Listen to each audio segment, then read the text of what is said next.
à tous à notre séminaire Oser vivre, croire et agir. Nous espérons que ce moment musical auquel vous avez assisté vous a permis de vous sentir à l'aise et préparé pour la suite du programme.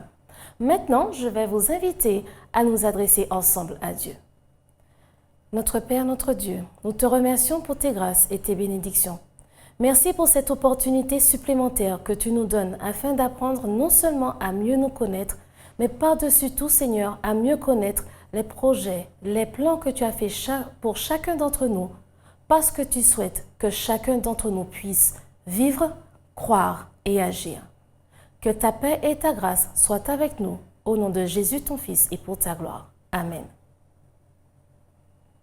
Je vous invite maintenant à suivre la suite du programme. Le résultat des fausses croyances sur notre état naturel de leader que notre culture nous a conduit à accepter nous a emmenés trop naïvement et facilement à déléguer notre propre rôle et nos responsabilités. Mais comment développer un plan concret pour remplir notre vision dans ce contexte ?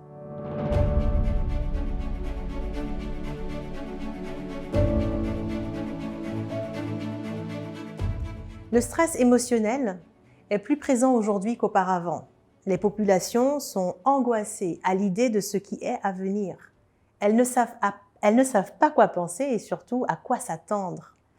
Un outil qui aide à diminuer le stress et puis la charge émotionnelle, de mon expérience, est le plan d'action.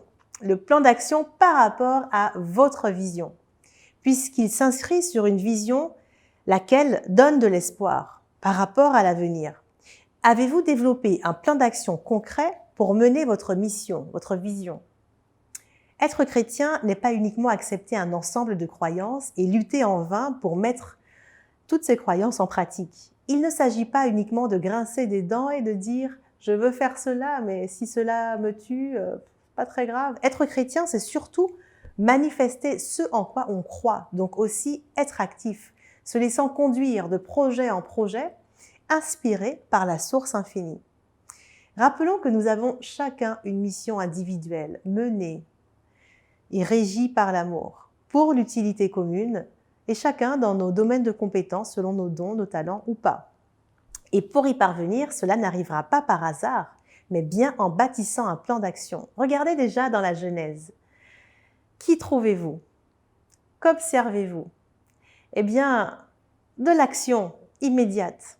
Et en plan d'action, il dit « et cela fut ». Il n'est pas dit qu'il vit, il dit et il regarda si c'était possible, etc. Quand on lit la création, le processus de la création, on voit également qu'il n'a pas tout fait en un jour. Il y est allé étape par étape. Donc il a commencé par ce qu'il semblait pour lui immédiatement utile. Et il y a été d'incrémentation en incrémentation, en faisant des itérations, donc des répétitions de plans et de séquences.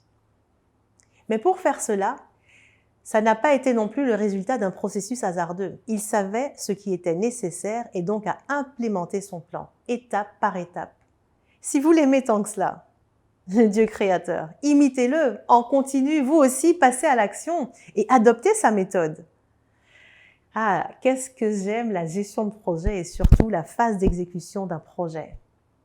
Vous avez vu comment se terminent les itérations, jour après jour ? Eh bien, on lit « il constatait que cela était bon ». Si vous avez une Bible avec vous, je vous invite à ouvrir votre Bible dans le livre de Genèse, versets 1 à 31. Et si vous n'en avez pas, c'est le bon moment de vous en procurer une. Je vous assure que ce ne sera pas une dépense, un achat inutile. La vision donne un sens et le plan lui donne forme. Planifier est la démarche qui vise à mettre bout à bout les actions qui permettront de conduire la vision, donc l'idée, à destination, au but. Votre détermination à réussir se révélera d'abord dans votre décision de structurer le ou les projets nécessaires. Et les idées de projets deviennent véritablement puissantes lorsqu'elles s'allient à la détermination d'atteindre un but précis dans un temps défini.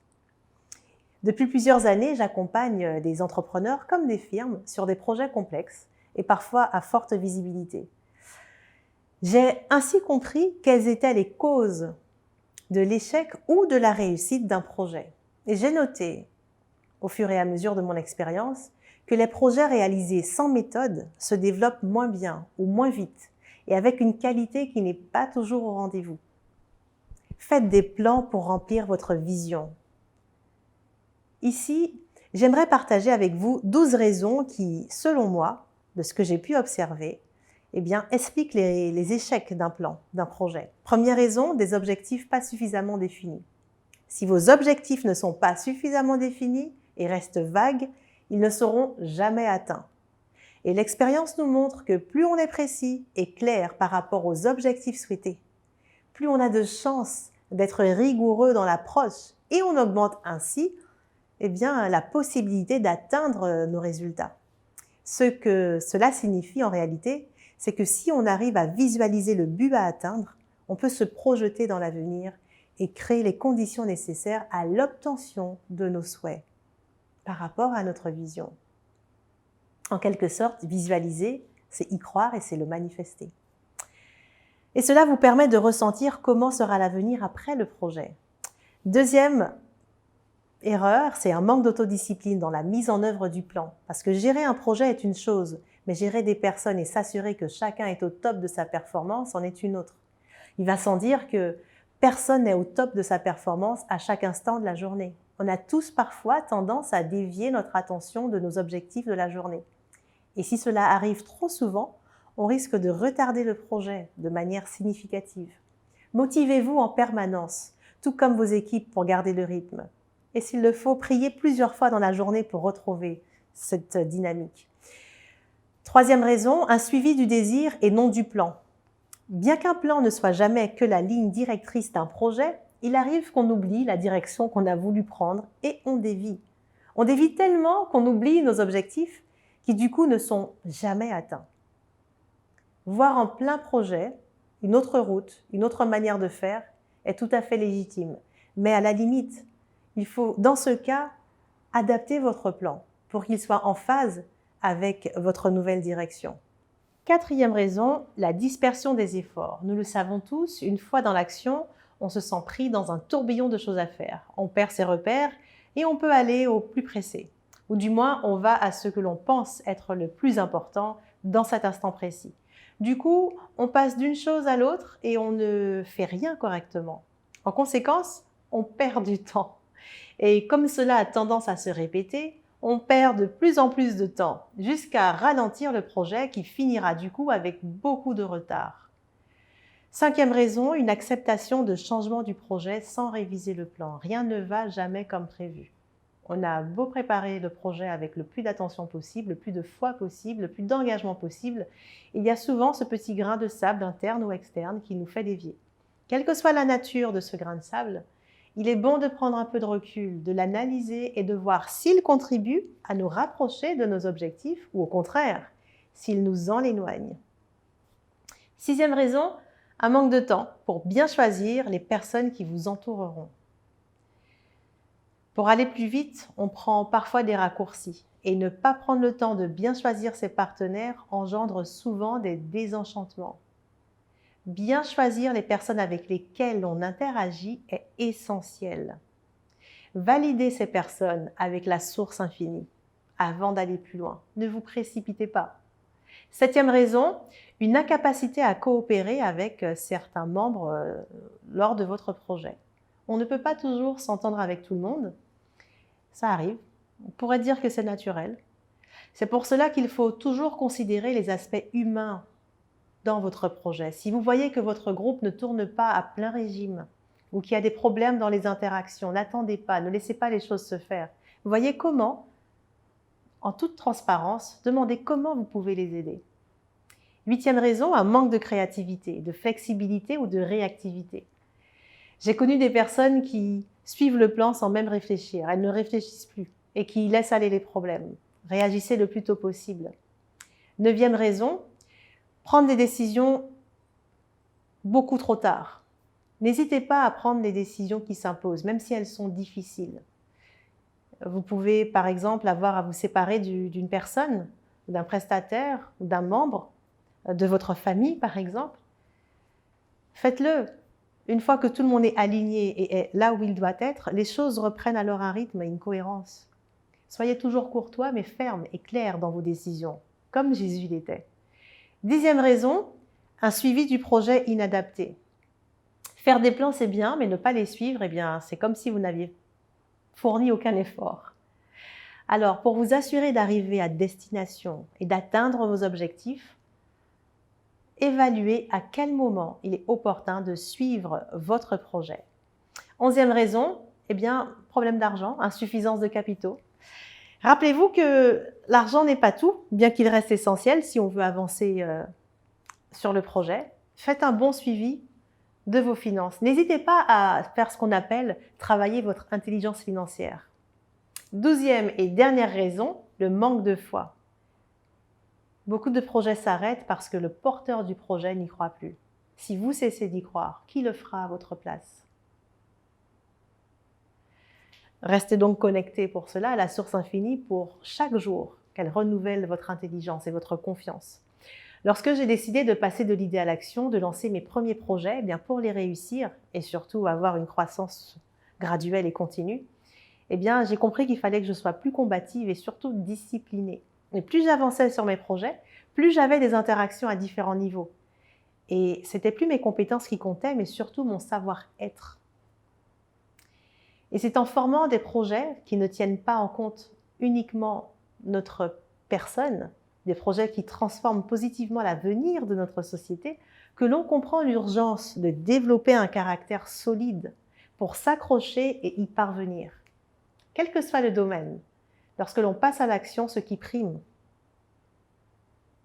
eh bien, c'est votre état d'esprit, c'est votre caractère.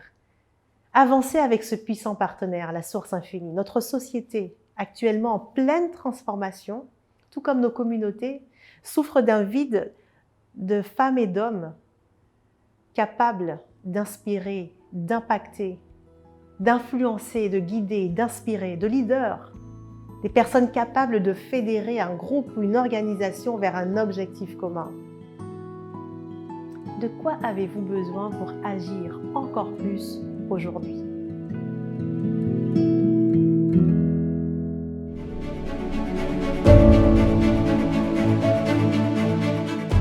Bonsoir. Une fois de plus, nous sommes contents de vous rencontrer depuis le début de ce séminaire. Nous sommes contents de voir qu'il y a beaucoup de personnes qui partagent, qui apprécient et qui se rendent compte qu'ils avaient fait le bon choix de pouvoir se connecter et de pouvoir entendre, écouter ces réflexions motivantes qui les permettent de pouvoir apprendre à pouvoir être beaucoup plus heureux, beaucoup plus épanouis. Je voudrais vous inviter à ne pas garder égoïstement ce que vous entendez, ce que vous voyez. Partagez-le avec tous vos amis, partagez-le avec vos collègues parce qu'ils en ont besoin. Vous savez, nous sommes dans un monde où on se pose beaucoup de questions. On se demande, mais qu'est-ce qu'on peut faire? Comment on peut faire? Comment on peut avancer sur quelque chose? Eh bien, le texte fondamental, pour moi, ce que nous avons vu durant ce soir avec la conférencière, c'était développer un plan concret pour remplir la mission. Il y a beaucoup de gens qui pensent que le succès arrive sans plan. Mais j'ai la triste nouvelle de vous annoncer qu'aucun succès n'arrive pas si vous n'avez pas un plan. Même si le plan n'est pas rédigé, mais vous devez avoir un plan. Car cela vous apporte de l'assurance. Cela vous permet de pouvoir savoir dans quelle direction aller. On peut réussir sans plan. Et c'est pourquoi nous avons parlé de développer un plan concret pour remplir la mission. Et bien ce soir, nous allons voir une autre facette de la manière qu'on peut vivre ce plan avec Dieu. Il y a un élément que je voudrais vous informer. La prière reste un élément subtil de la foi pour communiquer avec Dieu.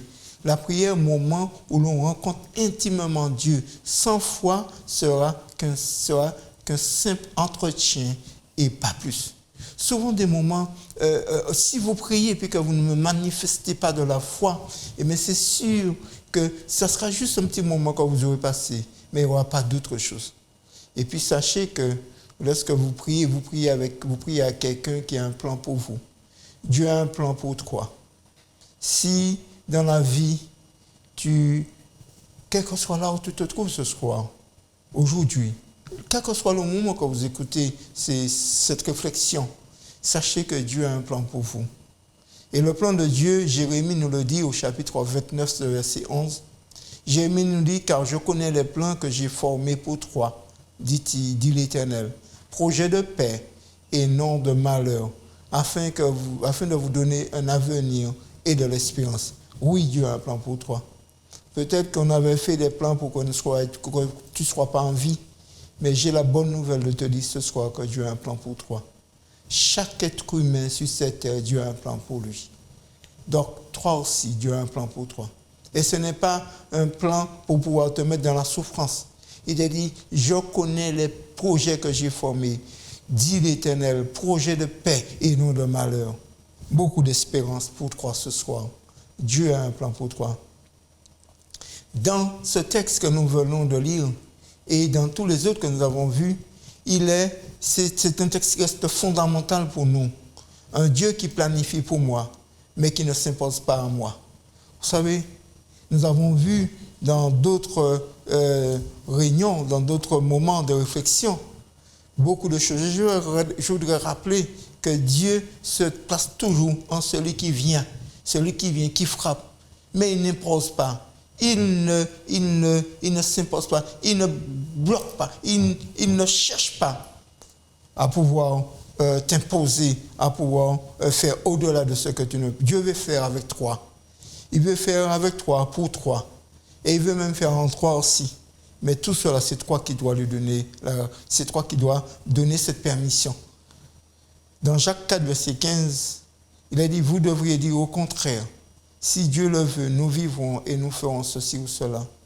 Il y a des moments dans la vie où nous voulons faire des choses, mais sachez que si vous faites quelque chose, prenez Dieu comme associé, prenez Dieu comme témoin, prenez Dieu comme celui qui est capable de vous aider à réussir, parce que c'est lui le garant de la réussite et de la vraie réussite.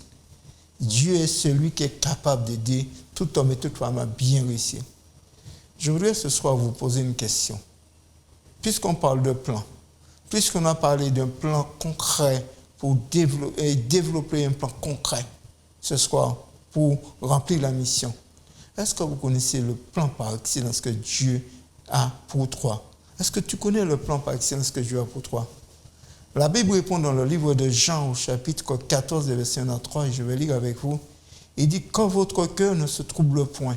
C'est vrai que nous vivons dans un monde troublé. C'est vrai que nous vivons dans un monde avec des difficultés, des entreprises qui sont faillites, des choses qu'on ne comprend pas. Mais il est dit, quand votre cœur ne se trouble point. Croyez en Dieu.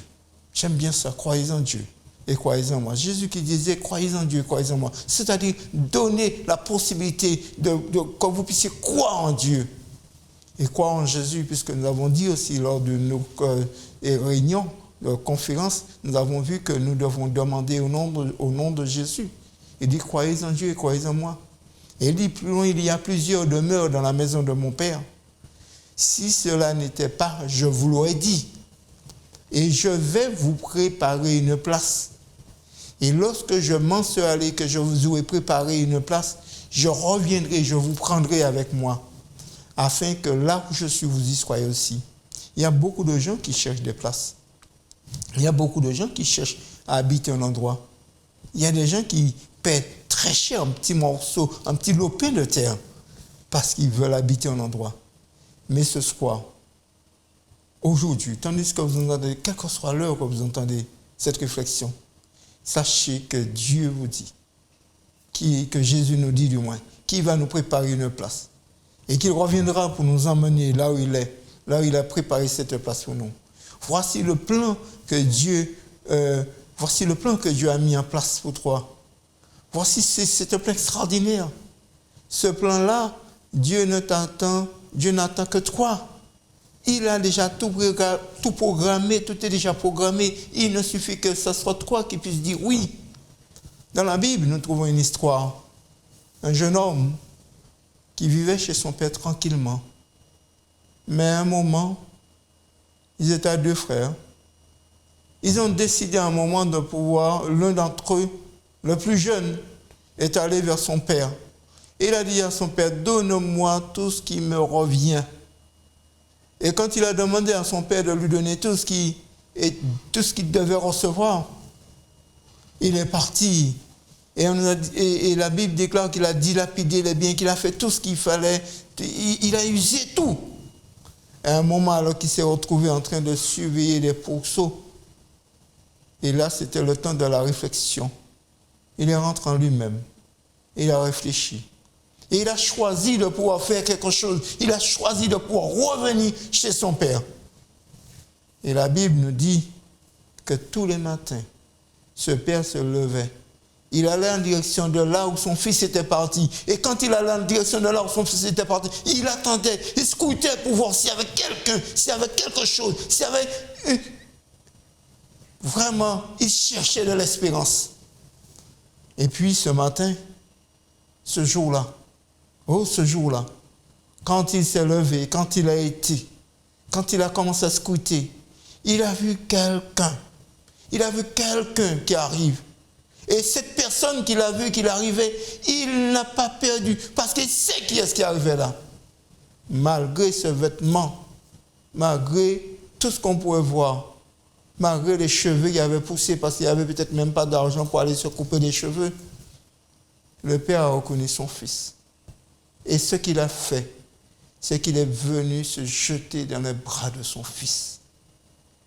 Je voudrais ce soir, ce matin, quel que soit le moment que vous regardez, réfléchir et vous dire une chose. Si votre vie vous semble une vie où il n'y a pas eu de goût, si votre vie vous semble une vie où ça a été triste, si votre vie vous semble que vraiment ça ne vaut même plus la peine de vivre, eh bien je vous invite à venir à Dieu. Je vous invite à lui donner une chance. Donnez-lui une chance dans votre vie. Si vous êtes dans une prison et que vous regardez sur n'importe quel support, quel que soit là où vous êtes, si vous êtes en train de pouvoir vous êtes vraiment là où on ne pourrait même plus penser, je voudrais vous inviter à donner à Dieu une chance ce soir. À donner à Dieu une chance aujourd'hui. Dans le livre de Jean, au chapitre 3, et le verset 37, il dit « Je ne mettrai pas dehors celui qui vient à moi. » Le Seigneur déclare qu'il ne mettra pas dehors celui qui vient à lui. Si ce soir vous venez, quel que soit votre statut, quelle que soit votre situation, si vous venez au Seigneur ce soir, la bonne nouvelle c'est qu'il ne vous mettra pas dehors. Il va vous recevoir, il va vous apporter toute la tendresse, tout l'amour que vous avez besoin. Et comme je vous l'ai dit depuis le début jusqu'à maintenant, nous avons toujours une petite image à la fin. Et ce soir, je voudrais vous dire que chaque fois que vous vous réveillez le matin, c'est une page blanche qui vous est donnée, une page blanche comme celui-là qui vous est donné. C'est une page blanche qui vous est donnée de pouvoir vivre votre journée. Vous pouvez écrire des choses extraordinaires dessus. Mais je vais vous montrer une autre page. Et regardez bien ce qui est dessus. C'est qu'il y a plein de choses marquées dessus. Vous savez, notre cerveau, il y a une chose qu'on doit faire. C'est que lorsque vous avez fini de faire votre journée, et c'est ce qui va vous aider à avoir l'esprit clair pour que vous ayez des plans concrets pour remplir la mission. Lorsque vous avez fini de faire votre journée, lorsque vous avez fini votre journée, il est bon de faire le point, il est bon de pouvoir s'examiner, mais vous devez le faire avec un esprit, avec la foi. La foi que vous avez passé une bonne journée, la foi que vous avez une journée qui a été extraordinaire par la grâce de Dieu. Eh bien oui, quand vous avez fini de faire votre journée, eh bien il est bon parfois, il est très bon de faire comme on fait pour l'ordinateur, parfois on vide la poubelle. Il est bon de pouvoir vider. Il est bon de pouvoir vider tout ce qui n'a pas. Il est bon de pouvoir éliminer, de demander à Dieu de vous aider. Et c'est avec la foi que vous pouvez faire ça. De demander à Dieu de nettoyer ce qui n'a pas été positif dans votre journée. Et là, quand le Seigneur va nettoyer ce qui n'est pas positif, parce que comme je vous l'ai dit, si le matin vous vous réveillez et que vous n'avez pas nettoyé la veille, Eh bien, si votre feuille était ainsi, automatiquement, il y a quelque chose qui va se faire. C'est que si vous n'avez pas travaillé, si vous n'avez pas fait le point le soir, automatiquement, voici ce qui se produit à ce moment-là. C'est-à-dire le matin, malgré une feuille que vous avez qui était comme cela, eh bien, ça redevient ainsi. Parce que tout ce que vous avez comme rancune, tout ce que vous avez comme esprit de vengeance, tout ce que vous avez comme esprit de haine, eh bien, tout cela redevient sur votre feuille. Et c'est pourquoi il est important, chaque soir, de faire le point et de pouvoir mettre votre feuille à la poubelle. Et avec ça, vous avez mis tout ce qui vous a fait du tort, vous l'avez mis à la poubelle. Et puis, vous aurez une nouvelle feuille. Chaque matin, vous pouvez, sur cette feuille, c'est marqué pardon, amour. C'est ce que vous allez vivre dans le pardon, vous allez vivre dans l'amour. Mais il y a une seule chose qui peut vous aider à le faire, c'est la foi. Et c'est ce que la foi vous permet de faire, parce que la foi vous permet d'avoir un plan concret. Quelqu'un qui est un homme de foi, une femme de foi, quelqu'un qui aime voir les choses bien, eh bien, il va planifier. Mais comme je vous l'ai dit aussi, nous l'avons vu aussi dans d'autres réflexions, ce n'est pas parce que vous avez planifié que vous n'allez pas échouer. Mais lorsque vous échouez, vous apprenez de l'échec parce que vous allez chercher ce qui n'a pas été bien fait et vous allez apprendre à mieux réussir. Et ce soir, une fois de plus, je voudrais vous inviter à prier avec moi. Priez pour que Dieu puisse vous aider. Priez pour que Dieu puisse vous permettre d'être beaucoup plus à l'aise, beaucoup plus épanoui. Je vous invite à prier ce soir une fois de plus. Nous prions ce soir. Notre Père qui est aux cieux, nous voulons te remercier, Seigneur, pour tout ce que tu as fait pour nous. Depuis le début, tu as toujours soutenu ce programme, tu nous as fait du bien. Tu as été là, Seigneur, nous te remercions. Ce soir, nous avons vu développer un plan concret pour remplir la mission. Nous croyons, Seigneur, que nous devons chaque jour apprendre à développer nos compétences, Seigneur. C'est pourquoi nous te demandons de les faire, mais pas les développer pour que nous soyons égoïstes, mais les développer pour que nous puissions les mettre à ton service, oh notre Dieu. Donc, quand ce soit une fois de plus, qui que ce soit qui a écouté, qui a vu cette réflexion, alors nous t'en supplions pour cette personne de faire grâce, d'aider, de transformer, de bénir, parce que nous en avons besoin, notre Dieu.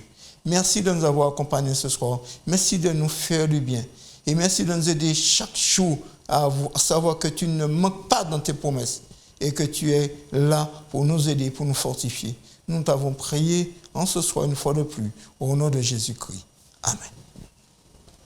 Et bien, une fois de plus, nous terminons ce soir, mais nous vous invitons à partager. Il y a toujours, vous voyez toujours, tous les soirs, il y a le numéro de téléphone, il y a l'adresse email.